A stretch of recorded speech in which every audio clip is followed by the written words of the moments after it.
Hello and welcome to Real Life, Real Love with me, Sarah Michelle, and my friend Hayley Anderson.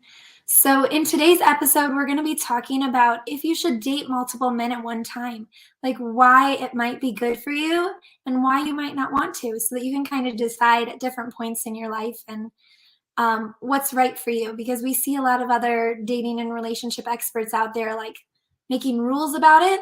And we're never strict with our rules, are we? So we thought we'd just have an open discussion about different points in our lives and our relationships and just kind of what we know about attachment and like biology, that sort of stuff behind why these coaches are recommending different things. So I'll just start by introducing myself real quick, and then you can, Hayley, introduce yourself. But I am Sarah Michelle, and I am a sex, love, and intimacy coach. My business is Happiness and Heals, and I help men and women get into the relationships that they truly desire. So how about you, Hayley? You want to share? I am a personal stylist.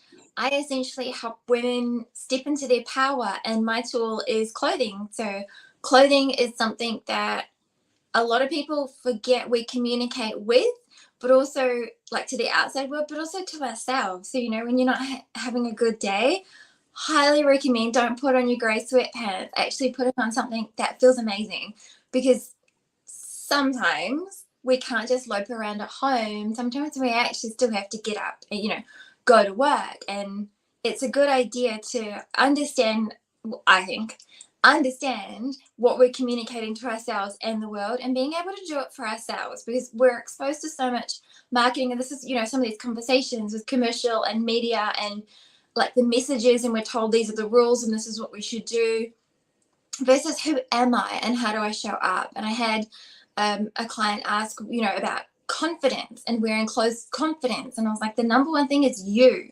It's actually not a piece of clothing. It's what you bring to the table and the rules you make or don't make and aren't necessarily swayed by.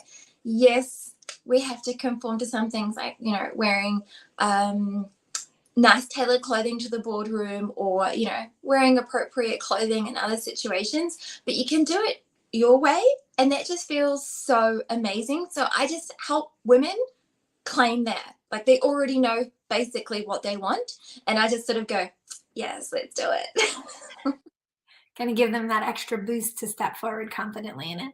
I remember, this is on your topic and not our show topic today, but I remember when I used to work in an office setting and we were trying to convince the boss to let us wear jeans. We weren't customer facing. So it was just our office. And we're like, why can't we just wear jeans? They'd only give us like, if you donated $5 on a certain Friday to a charity, then you could wear jeans sort of days. And I started trying to research it to convince him to let us wear jeans more often. And I did not successfully research it, because basically the research showed that the more professional an office dressed, the more professional they showed up. And they found that in offices that did jeans days every Fridays, or went from, like, I think it was law offices that the one study that I read. But anyway, it was definitely a professional office like that, like law or accountants or something.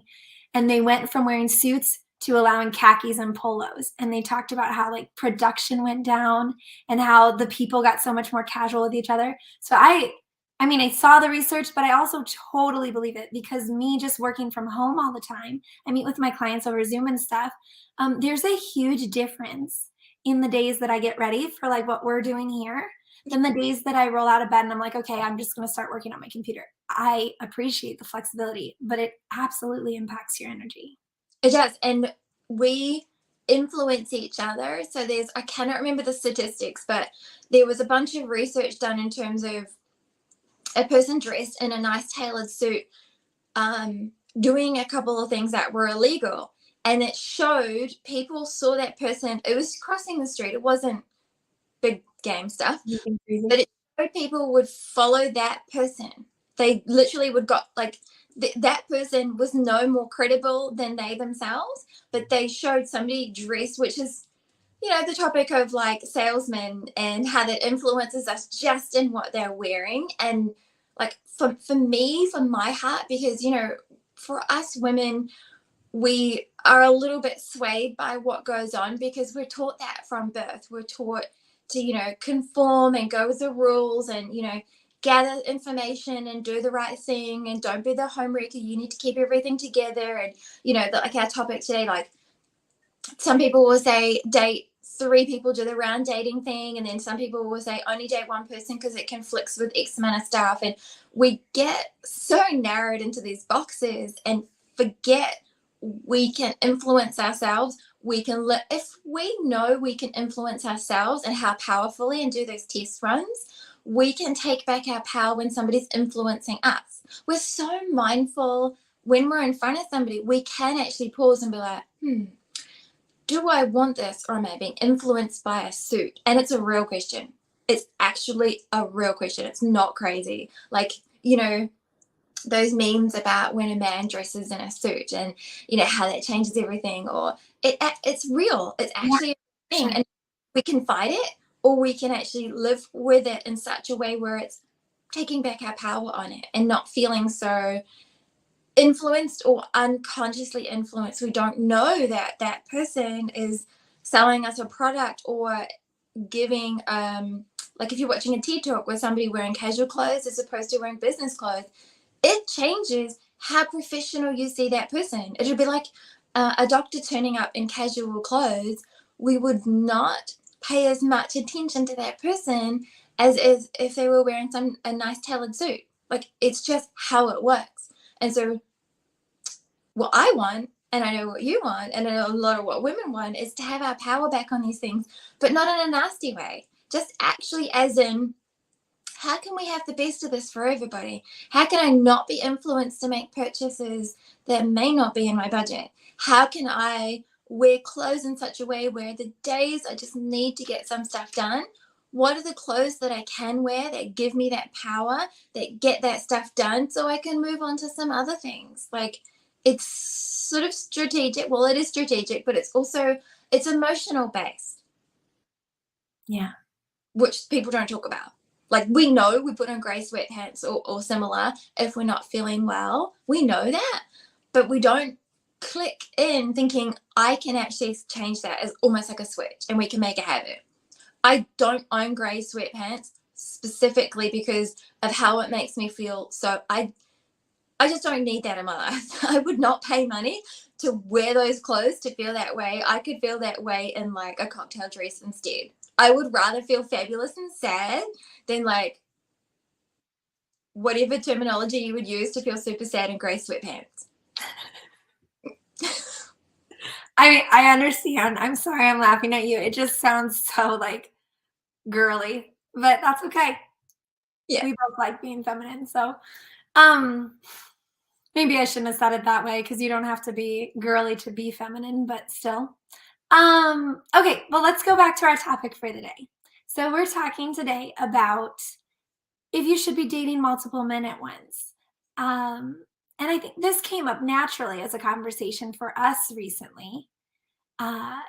When I first started, my cousin actually was the first person who introduced me to this idea. And to be completely honest, I was 18, and it's how I snagged my first husband because I was dating 2 guys at once. And I remember my cousin telling me, yeah, it's perfectly normal to date 2 guys unless he's asked you to be exclusive. Like, you can date whoever you want to date. So, and we were all going to college, to the same college together. And the guy that turned into my husband invited me out one Friday night. And I'm a fairly honest person. And so I was like, oh, I can't tonight. I have a date, but I could do it tomorrow if you want to. And he's like, what? You're dating people? And I was like, yeah, you've never asked me to be exclusive. And this like blew his mind. He was like, what do you mean? And I said, well, like, if you want me to be your girlfriend, we can talk about it, but I'm not your girlfriend. We've just gone on a few dates, so I'm dating someone else too. And I went out on the date that night. And the following Monday, so that was a Friday night, the following Monday, he showed up at my house after work and he had like flowers, a teddy bear, and he asked me to be his girlfriend. And then we were exclusive from that point forward.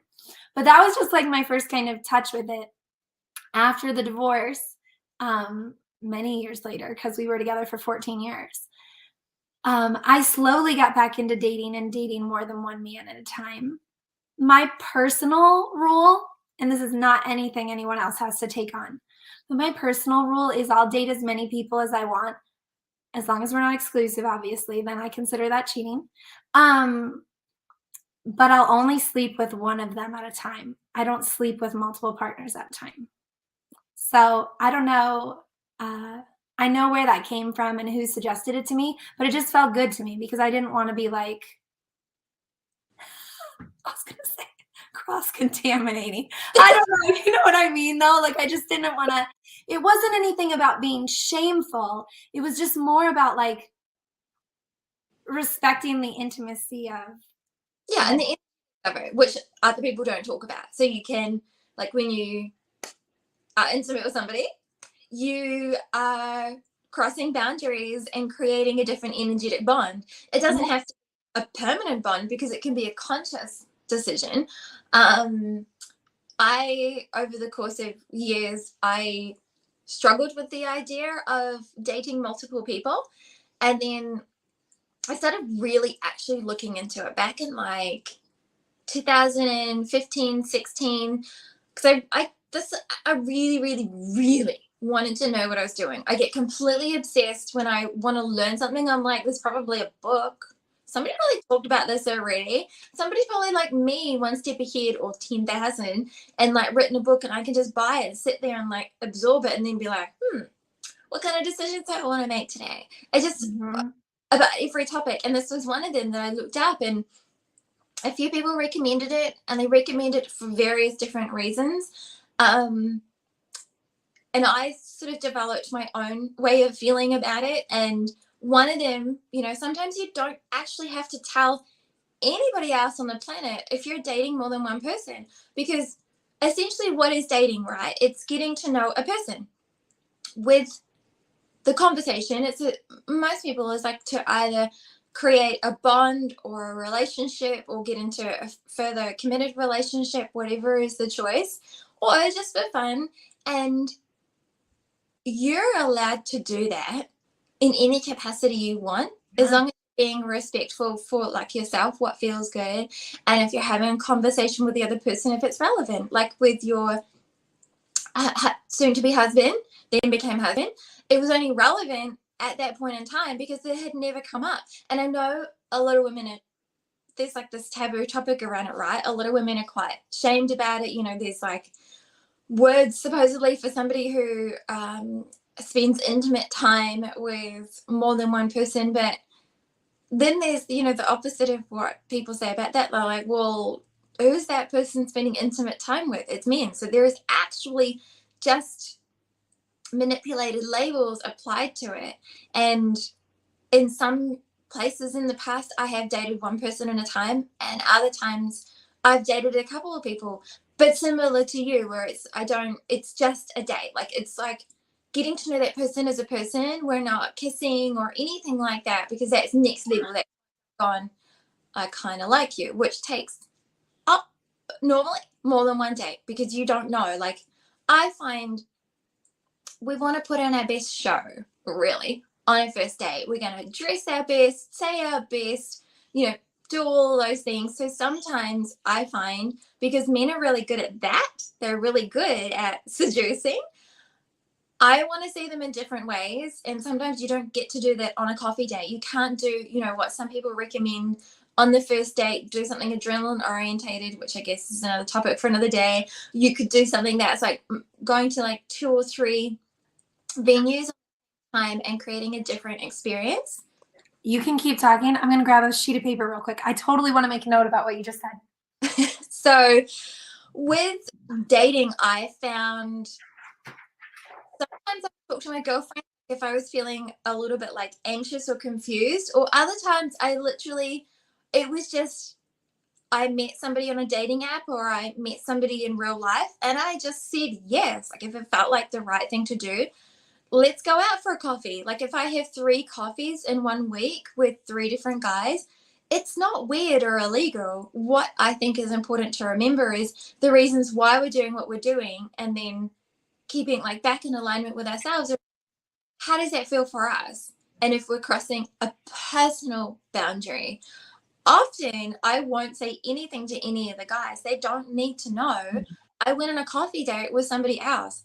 I could go on a coffee date with somebody that's a complete stranger, which is the first date, and I don't need to tell that person. It's no different. It's just that my potential intention for that person was a potential intimate relationship. And I feel like sometimes that's where we trip over. We're like, oh, we shouldn't do that because what if they might be, a potential, but they're only a potential. Yeah, I think like the best analogy I've ever used is it's kind of like when you have a best friend. Like you don't go out looking for a best friend and disqualifying people right away. Like, oh, you're not going to be my best friend, so you're going to be no one in my life. Like you go out and you just make friends, right? And you keep going. And as time progresses, someone just clicks more and more with you each day. Yeah. Someone stands out to you, and eventually that person, all of a sudden, you're calling them your best friend. And it's like that with dating because, like you said, it's no different than friendships, except for that your long term intention is this will be romantic. But, and I think that's something that people kind of get twisted. I end up talking to a lot of clients who have come out of either a significantly long term relationship or most of the time out of a marriage and they're dating for the first time in a long time. And there's all these fears around um, like kissing people and getting naked in front of new people, having sex, like that sort of stuff. And it's always like, slow it down. Like, I know that TV shows you, I know that pop culture shows you we're all sleeping with each other, but we're not all out here sleeping with each other. I've been divorced for 3 years and I've had three new partners, and I am a very confident person and I'm very like open and stuff. Like, we're not out here just sleeping around for the hell of it. And if you are, like, that's fine. We're not saying any judgment about it. I'm just saying, I think people get the perspective a little skewed from TV and pop culture and music and stuff like that. That it's perfectly okay to go on. I've never kissed a guy on the first date. Never, not once in my life. And it's perfectly okay for that to be your rule or for it just to be the way it happens. It's okay to be on multiple dates with a person and not physically move it forward and take your time to get to know them. Yeah. I think something that would be fun to talk about, because I know you also know a lot about it, is the chemistry of all of this. Yeah. One of the reasons that I love pointing this out is attachment styles. So I'm always, when I'm working with clients and myself and stuff, I'm looking for what is kind of their main attachment style. And if I find, which I do tend to work with a lot of women who skew towards anxious attachment styles, I do encourage them to date multiple people at once and still set up their own boundaries about it. I don't say like you have to date at least 5 or anything like that. But especially if you're doing something like online dating where there's a whole bunch of opportunity in front of you and you're not just sitting around waiting for a friend to match you up with someone or whatever, like definitely get on multiple dates, because when you first, especially as in an anxious attachment style, when you first meet someone, if there's anything about them you like, you really want to attach to them and you start to build a story around it. You start to build a future around it. The problem is that you're in this initial phase with this flood of feel good hormones, and they are too. And like you said earlier, you're both bringing your best self to this. And you need to slow it down a little bit, because now what's happened is you've actually literally moved out of the part of your brain to make good long term logical decisions. And you're making short term decisions at this point. You don't realize it because it all feels so good and it's so exciting. It's so new, but you are. And so if you date more than one person at a time, you can compare them. And I don't mean like sit down and write a spreadsheet or anything, but let's say, for example, you go out on this date and this guy just so happens to be better than the last person you went out with, and you're like, oh, this is amazing. But then next week you go on a date with someone else and he opens your door for you, and you're like, shit, I didn't know somebody would open my door for me in this day and age. I really like that.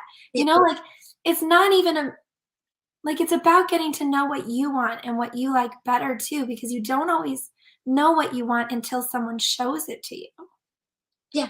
So the more experience you can get, the better. And when I say more experience, like I kind of mentioned earlier, it doesn't have to be physical or sexual. It can literally just be getting into conversation and learning how to feel confident and learning how to take rejection without it truly being rejection. What do they say? Like redirection is Yeah. what they say. Yeah. Yeah, like really learning how to that's when I think that's when my confidence like skyrocketed was as soon as I learned how to not take these things personally and just go, we must not be a match. Like I was actually thinking about that earlier today because I saw this thing about millennials dating and 10 things they do wrong. And I thought it was fascinating. But one of the things was they were crapping on us for ghosting people. And I do not get society's hang up on ghosting. We might want to do an episode about that. I do understand that it hurts people's feelings. I totally get that. But to me, it's like it's redirection, like I just said. Like I'm not gonna take it personally because if you choose to ghost me, that is completely on you. Yeah.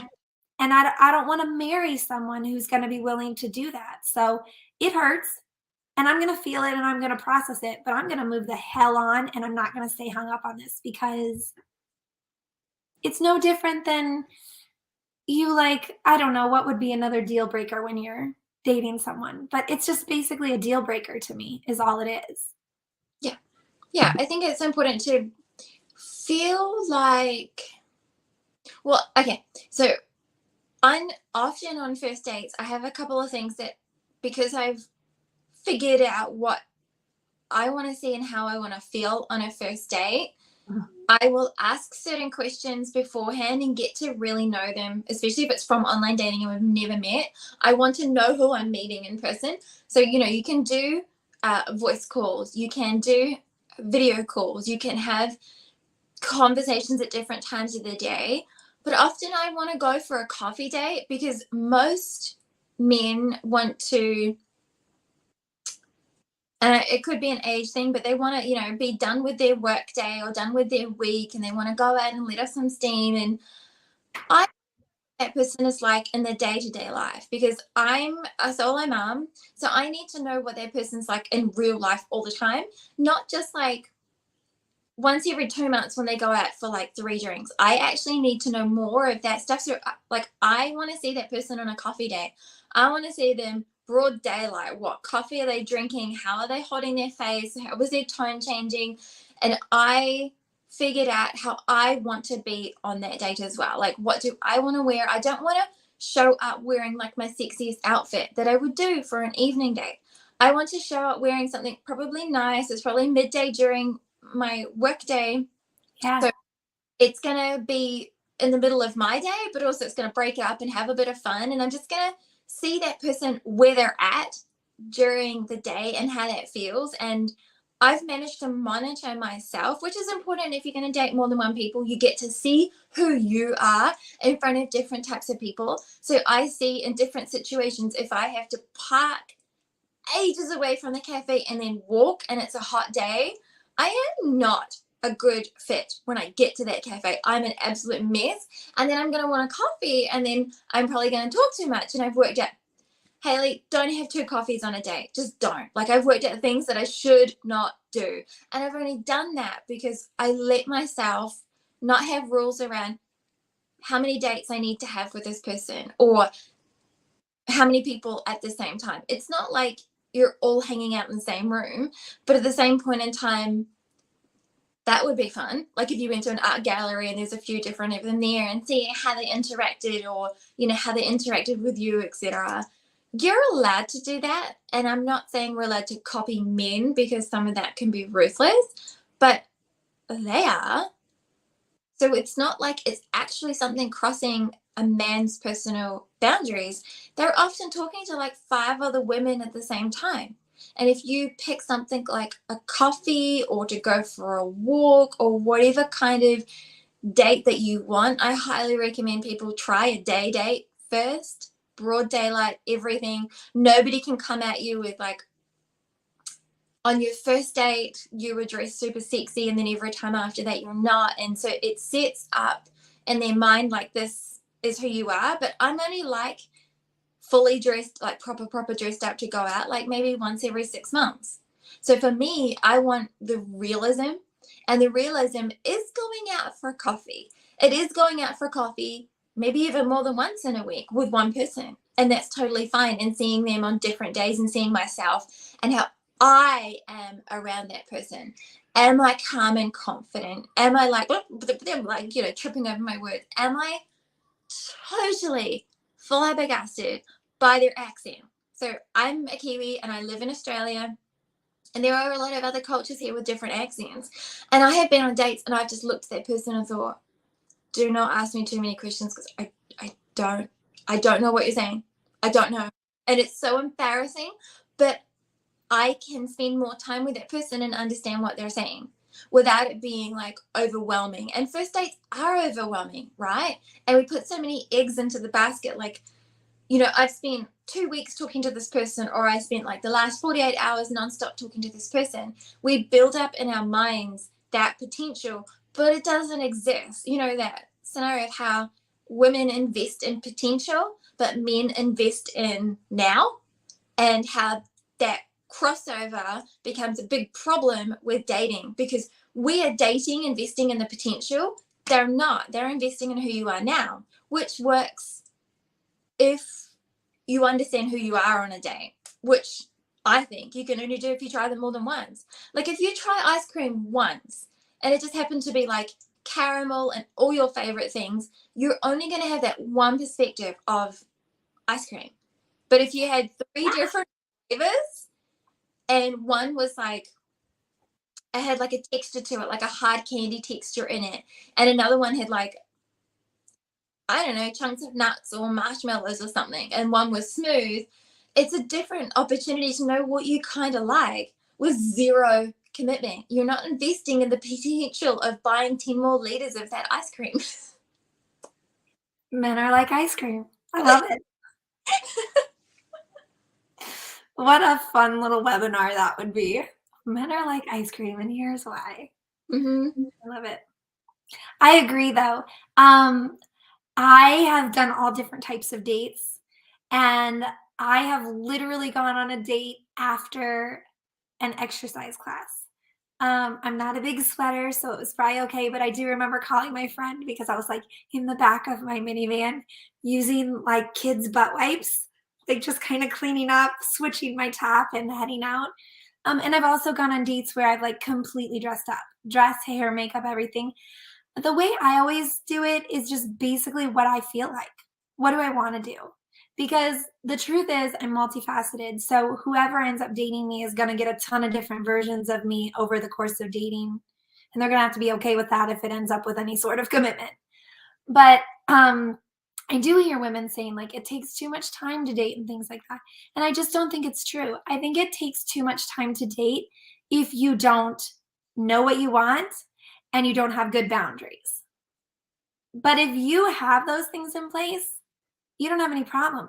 Like, for example, and I think this is just good anyway, is to set some boundaries with people as you're dating them, just to kind of see how they respond to boundaries and if they respect them. And I don't mean anything like you don't have to be harsh by any means, but if they text you kind of late at night and you're already like you should already be asleep, but you caught their message or whatever, don't respond until the morning. And then in the morning, just be like, oh, hey, I go to sleep at 9 o'clock because I get up early for work. So, um, I'll respond in the morning when you send late night messages or something like that, and just kind of find out if they follow that or not. But you can always do that. The other thing that I do is I tend to let people know, oh, I have my kids this week, so I'm not going to be next to my phone a lot, and then it's like, I don't feel any pressure to respond to them right away, nor should I, nor should they expect it. Even Mm-hmm. if I don't tell them, but I love to inform people. Because I like to be informed. I like people to do the same for me. But also, like people will talk about getting ready for dates, how much time and energy and money it takes to have these outfits and all that stuff. And I'm like, bullshit. You could literally have one date night outfit. It's going to be different people. Like, have the same thing, have the same set of makeup, like whatever you want. Like Yeah, it's not you because you have to show up as you. mm-hmm.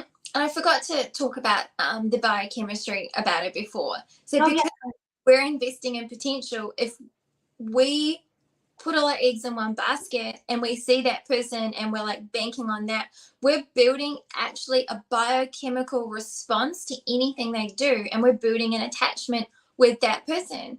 And if you are consciously dating, or potentially you may just go out on a date with one guy and you're just not exclusive and you may get another date this week, it changes like how much power you have inside and how you stand firm and how you stand confident and how much you're attached to one person.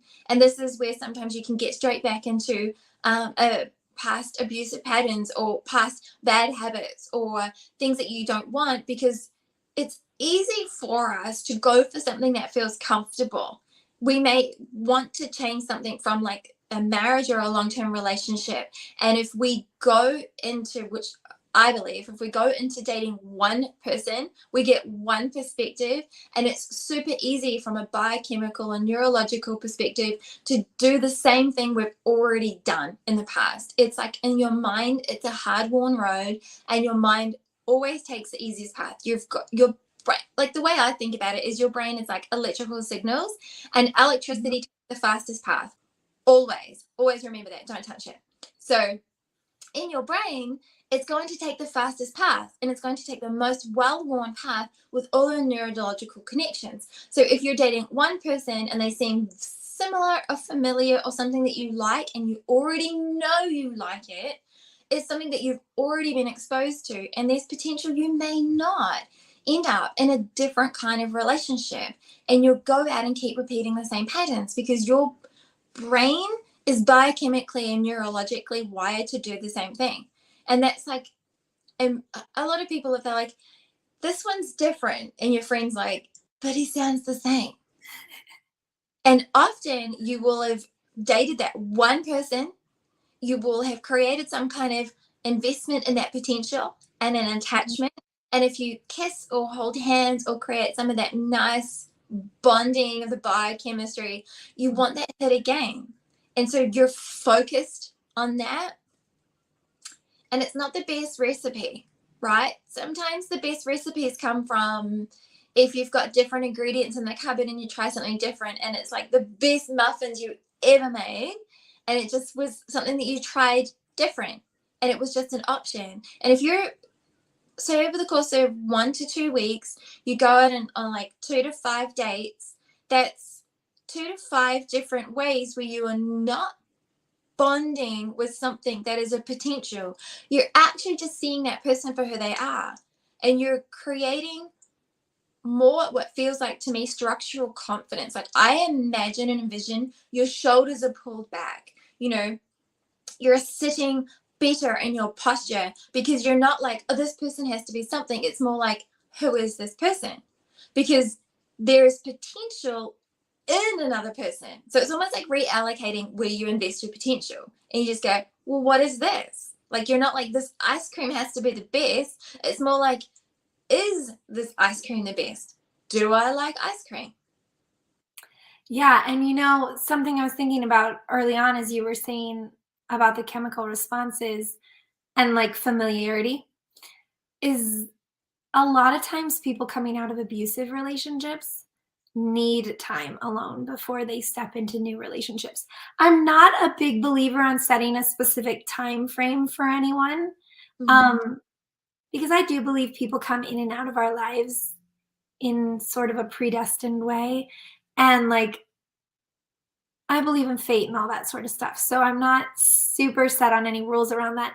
But when you're coming out of a relationship that was abusive, you don't really know who you are because you've lost yourself in that relationship. If you hadn't lost yourself, you wouldn't have been in it because you would have been in your power, in your confidence, and you wouldn't have put up with that shit, which is exactly what you started to do towards the end of the relationship and probably why you're not in it anymore, right? So you took those steps, you're moving in the right direction. That's great. But you need a little bit of time to like learn to love yourself again, because chances are this person taught you on some level that you're worthless, you know?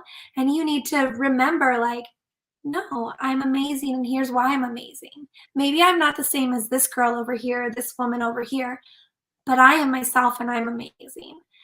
And what you'll see is like if women don't take the time after a relationship to kind of step back into that, is they'll Like you said, they'll find the same partner in different bodies, but it's not always the exact same thing. It might be a step forward. Like, oh, the last one was physically abusive to me. This one's only verbally abusive. And you don't recognize that because all you're recognizing is he doesn't hit me. It's so great. Can you believe it? I'm in a relationship with this man who takes me on dates and he never hits me. And you're like, your friends are like, what the fuck, you know? But but it's true. Like we do it because we get so, I can't think of the word that I'm looking for. Like it becomes our normal when we're in a relationship. Everything becomes normalized for us there, but that doesn't mean it's truly what's meant for us or what's good for us or what we can claim in the world. And so the more you can take that time to just like resituate and create a new foundation for yourself, then you can go out and date multiple people. And maybe that's something you mentioned, you touched on this, but that we should be clearer on is dating multiple people doesn't mean that you have like 5 guys that you're continuing to date over and over. It Yeah. could be One. like I online date, but I don't love it, love it. So when I feel like I have the time, energy, I'm excited about it, I want to be doing it, I'll turn the online dating profile on for a couple weeks, a month, or whatever, and I'll just line up some dates. Usually by the end of that, someone has either stood out to me or I have some other version of clarity of like, I don't want to keep doing this. Oh, I need to work on this instead. So I'm going to take a step back, whatever it may be. But like a lot of these people, when you're dating multiple people, will just be 1, maybe 2 dates. It's pretty easy to weed people out. Yeah. And not invest in that person has to be the thing. Like, if you think about it from, I could date multiple people, as in, I don't have to date this one person and really get to know them. It's like a natural progression where you may go on like one date with this person one week, and time wise and life wise, and then you can keep talking to them and you may talk to somebody else. And if you're exploring, you may just find this person you went on a date with worked the first time, but then you talk to this person, and the second date with this person actually turned up some different information that was not present on the first date. And because you weren't like, he has to be or this one does, you're just observing and just enjoying and being present with that person, which men actually fully appreciate. They fully appreciate when we just be present. We're not like the 20 questions we need to like, what is your future? And tell me about your relationship with your ex-wife. And, what is your parenting arrangement? And tell me, what was your contribution to the breakup of the marriage? Or yuck. And it's yuck for us because that's not who that person is. They are just choices that person made. And if we're going to come at this from a place of love, which is what I believe we should, I'm not telling you what to do, but let's do that. It's, who is this person now? You can look at the past and you can consider what you would like in the future, but it's essentially you're designing it. It's not real yet. And so you can't invest in something that's real. What's real is the person in front of you. And they may be going through, similar things to you. They may be talking to 5 other people. And so if you're keeping within what feels right for you and you're not sleeping with multiple people or whatever energetically feels like the right thing. So I know a lot of people who work in energy fields believe this, and some people just morally believe it. If you sleep with more than one person, it can tangle up your energetic cords and actually it's a biochemical and interesting situation, like you say, cross contamination, and it energetically changes because it changes your like biochemistry with that person, and it sort of gets in the way sometimes of some other conversations you could have. So if you went on a date with a guy and you sleep with him on the first date, that's okay. You do not have to be exclusive with him. You just check in with yourself what you would like to do, because you may have just had a weak moment, or you may be like, he's really good, but I would like to come at this from a real level-headed, because if you're going to create a relationship with somebody and you're listening to a show like this, you probably don't want a trauma bond. You probably don't want to, get stuck in the same patterns. You probably don't want to get stuck in anything that doesn't align with your higher self and the version you're creating for yourself. Your vision board, your manifestation is different to the past. And so you're allowed to take a step back and say, okay, well, what would I like from that now? And you can have the conversation with him. You can just be like, that actually never happens.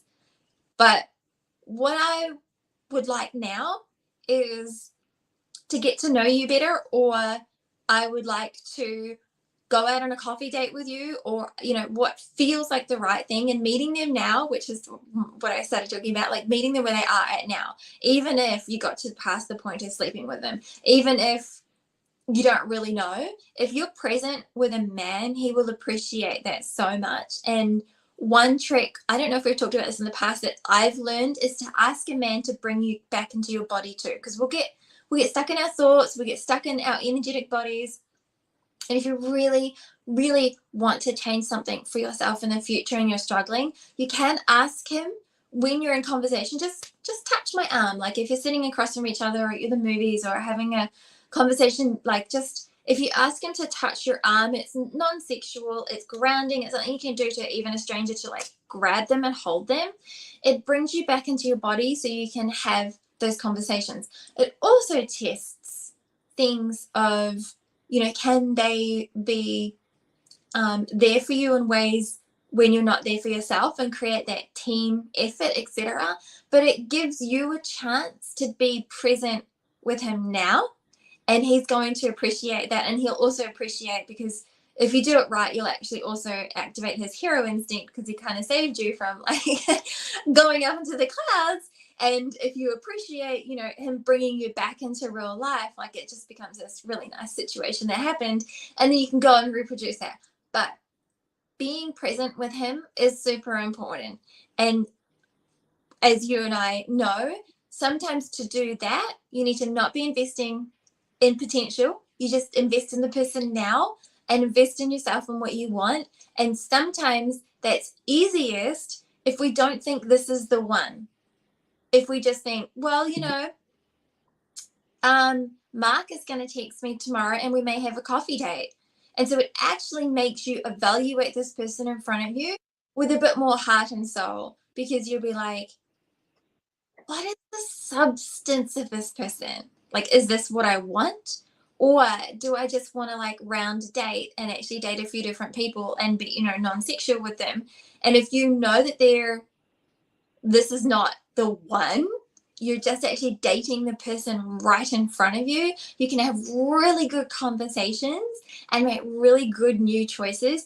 And you get to do it with that person, because you don't have to say you're dating multiple people. You can just say where I'm at. Like, don't wait 2 months to have the conversation with this guy. That's not okay. Like, you can do it on the first or second date. Like, there are no real rules. The only rules that you've got are what work for you inside and what works for you, like mentally and emotionally, and feeling from that point, and asking for that person and say, look, I've just come out of, a 15-year marriage. I'm really unsure of what I want. You don't have to say, look, I'm dating other people. You can just say, I'm unsure of what I want. So I am dating this is what I want to figure out, and meet that person where they are. And he's going to appreciate it so much, because he deserves that, and you deserve the space to have that conversation. And if he doesn't let you have that conversation and cuts you off, you know to cut him off, right? Because that's who you are and where you're at. And in the background, what works for you as a strategy is knowing that maybe you'll have a coffee with Mark tomorrow.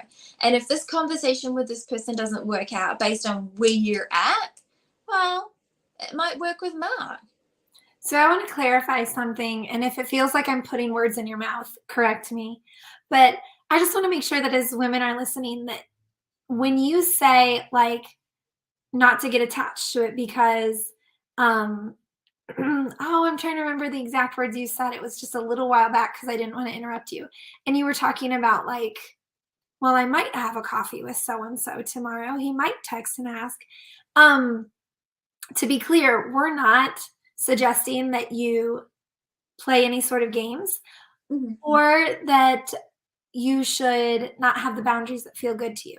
So the reason I'm saying this is because sometimes, like, especially on TikTok, there seems to be some trend about people that are like, why do I have to act aloof? Why do I have to act detached when normally I'm a person who wants to be texted every day? Or I want to, like, definitely show up as you. Just don't overinvest in something that isn't there. Like, figure out what that is for you, right? So I'm having a feeling sometimes my feelings are stronger than the clarity of my words, and I'm trying to figure out, like, I'm trying to verbalize what I'm feeling. It feels important. Do you know Mhm. what I'm trying to say here? Not entirely. That's fair. That's fair. I was just hoping you could take over if you did. Um, so I guess what I'm trying to say, let me see if I can do it better with an analogy instead, is like I might have to wait on this one because my mind is going blank as I'm trying to say this out loud. So let me wait on it. And if it comes back, I'll bring it up. If it comes back after this episode, I'll make a note of it and we can talk about it another time. I think it's important, but I need to find my words for it first. So, okay, so we were talking about though dating multiple guys. We brought up a few different things as we've been talking about like the style of date, what to wear on the date, how much time to invest in the date and the person. Yeah, and just to have more fun with it, not be disposable fun with that person, but realizing you're allowed to have fun. I think in some of the past clients that I've worked with, they look at this like there's pressure, I should only focus on one person, etc., etc. But they're coming at this from like that space. And a man's going to feel that because men are actually very in touch with their emotions. They just don't externalize it. It's a whole other conversation. They're very aware of that. And men are also really in touch with what they will, boundaries they will have in their life and they won't. And they just will not date somebody that feels uncomfortable to be around. They just won't. And I've actually had this conversation on a couple of dates with me because I like to have conversations with people and meet them where they're at. And this is how I've learned a lot of the information I've learned is because I've just sat in front of a man and gone, hey, tell me about this. Like, I'm really curious. And men will only do what feels right for them. Full stop. And we get jealous over that, right? We just think, I want that. And you can. Like some men, granted, they may not do it as wholehearted as a woman might, but you will. So we don't want to apply a thing saying, if you're going to date multiple people, you're going to do it heartlessly. No, no, no. You do what works for you. Like I enjoy coffee dates. I actually do because I know that my brain is going to stay engaged. I'm seeing that person normally in broad daylight. I'm seeing, meeting them where they are. I will try and do something that's close to either before work or in the middle of work as opposed to the weekend. That's a different conversation and a different kind of day. And I'm fascinated to know what this person like is like most of the time. And also it's a super bonus if they work somewhere near me or they're the type of person who's running their own business and they can literally just get in the car and come and meet me, like bonus points. And I'm like, oh, so I would have asked that question necessarily, but because I've organized something that works for me, I find out other pieces about that person and then we can have more conversations about it as opposed to it being tricky. But doing what works for you and makes you feel your best actually works for the man in front of you Yeah. because they want you to feel your best. Let's before we wrap up, let's circle back around to the idea of do you need to inform anyone? Because we've kind of brought this up a few times organically today, but let's talk about it because a lot of us, I think, have been cheated on. Yeah. Um, and we don't want to be anywhere near seen as a person who would do that. And we don't want to be with someone who would do it to us again, like we've been hurt by it. This isn't cheating though, because you're not in a committed relationship yet. I personally don't inform anyone unless the conversation comes up. Like if we seem to be progressing in a relationship where it's like, hey, are we exclusive? Are we not? And it's kind of time to have that conversation because either you want to be exclusive with that person or you're afraid that they see it that way and you're not ready for it. Like it's fine to have that conversation. In fact, it's healthy, I think. But I don't think you have to. If I went back to my 18-year-old self with that story I started this whole thing out with, and I told him, like, oh, I can't see you on Friday because I already have a date. I would have just said today, I would have just said, oh, I already have plans on Friday. Can you do Saturday? I wouldn't have even mentioned anything because I also don't. Sometimes I feel like if you say it to a guy, that they think you're playing games, like you're trying to make them jealous. And I Yeah. don't. I'm not playing games. I'm not trying to make you jealous. I don't want you to feel jealous because I don't like feeling jealous, Yeah. so I want to treat you with the same respect I expect from you. So I really actually try not to say anything unless it needs to come up because it's a matter of, respect and honoring the relationship that we are creating. Yeah. And it sounds like you're withholding information, but you're not. And if you're like both of us, when we've come up against this, you can call a girlfriend and be like, hey, like I call a rock. I've got a couple of rocks that I call when I'm like, oh my God, I need like somebody to reflect back to me, and they're just cool, calm, collected, and like, you know what? You're not being a silly sausage. You're not.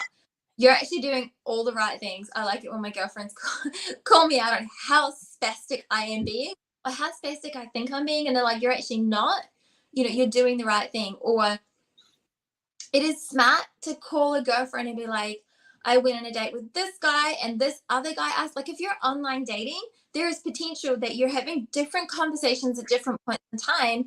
And you're allowed to do that, and you're allowed to go out on a coffee date or a wine date or whatever date you want, and you can do it more than once, and you just check in with what works for you. You're not breaking any boundaries unless you do something against your own barriers.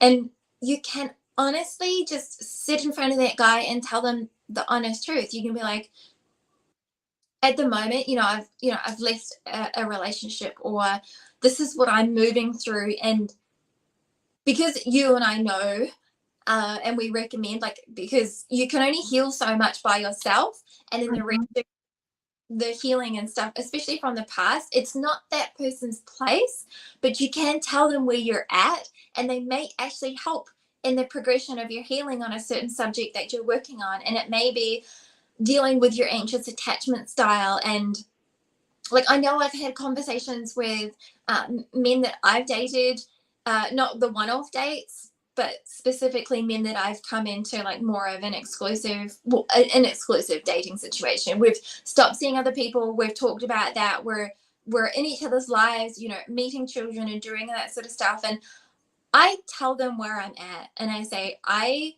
get really anxious when you don't text me back for this reason.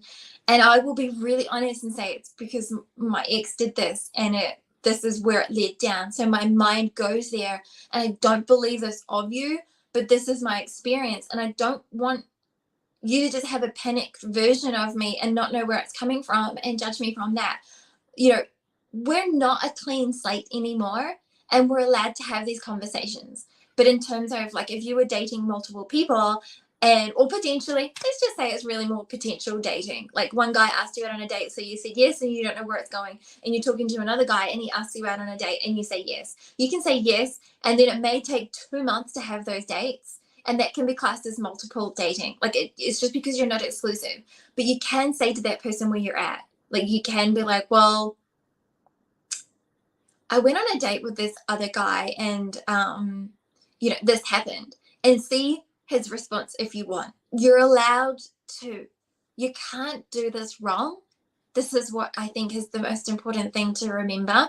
And you're allowed to you can say, as much as I love words and communication, I still fall all over myself about it. And I will say point blank to a man sitting in front of me, my words are not necessarily my best. And sometimes I get really anxious and flustered. And so all of this combined, I'm going to sit in front of you and panic. because I want to do all of the right things. And you're allowed to say that. And he's going to either appreciate it and recognize the person that you are. And if he doesn't, it gives you more information on, do you want to see this person again? Yeah. You know, if this person is unable to handle an emotion that you're discussing, not throwing at him, discussing, can this person handle when your daughter breaks her arm at school and you need him to pick her up?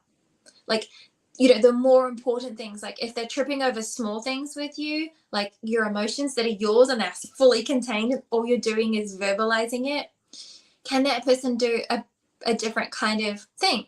And I think, sometimes these are the reasons why it's important to be okay with dating more than one person, because that means you get to see what it's like to have these conversations without any attachment on their response. And if you are a person who is a devoted type person and you've become devoted like that, love language, and you've become devoted in the past to the wrong people, it's a good idea to set up your girlfriend support network or a friend support network and say, right, I'm dating people and I'd really like to date more than one person, and set yourself up for success and say, I want to go on 5 different dates this month. And if I call you in a panic, can you please be there for me? You can literally put those plans in place and create your own success and be okay with it, and be okay if it falls apart. And you've created that safe container outside. So this is what I believe, when you're a devotional person, you want that person that you're dating to be your safe container. So you'll go there. But if you know you're a devotional person and you ask a friend or two to be that safe container, you're not throwing it all at that person and in that basket. And you're, one, setting yourself up for success because you literally have shared your plans with somebody else. But 2, you've also not pushed it on that person, and your style, and you've gone, okay, I'm super devotional, but I really need to figure out something different. And you can bring this to your friend who's going to love you as well. They're going to love that you've asked them to support you in your endeavors. And they're going to want the best for you too. They're going to be like, girl, call me at 3 a.m. I'm here for it. Yeah, for sure. Well, thank you. Thank you for sharing everything today, like always. Yeah. Do you have anything you want to share before I wrap it up? No, I think it's important that you remember why you're doing this and set yourself up for success. And if you feel like you're coming up against taboos, it's important that you get support. So you could have friends, or you could reach out to a coach, and you can ask, this is what you do. Like, you offer this support to people who don't want to go to friends, or they want somebody who's actually studied it and does it as a job. Like, this is what their expertise is. Like, the amount of dating and relationship coach friends that I've got, and seeing their content online and having private conversations and even having private sessions, has changed the way that I function in relationships and day to day. And I don't take things so personally, like you say, like at the beginning, like, don't take it what they say or don't say. Like, it changes the way it functions, and it puts the power back in your seat, not manipulative power, but just back on like what's right for your heart and the life choices in the life you want. Yeah, definitely. Okay, well, ladies, thank you so much for joining me and Hayley today. Be sure to take a moment to like this video and subscribe. Leave any comments below if you want to share about something that you found interesting in today's episode, or if you have ideas for a future episode, anything that you would love some perspective or advice on, please leave a comment below, and we will see you next week. Thank you. Bye.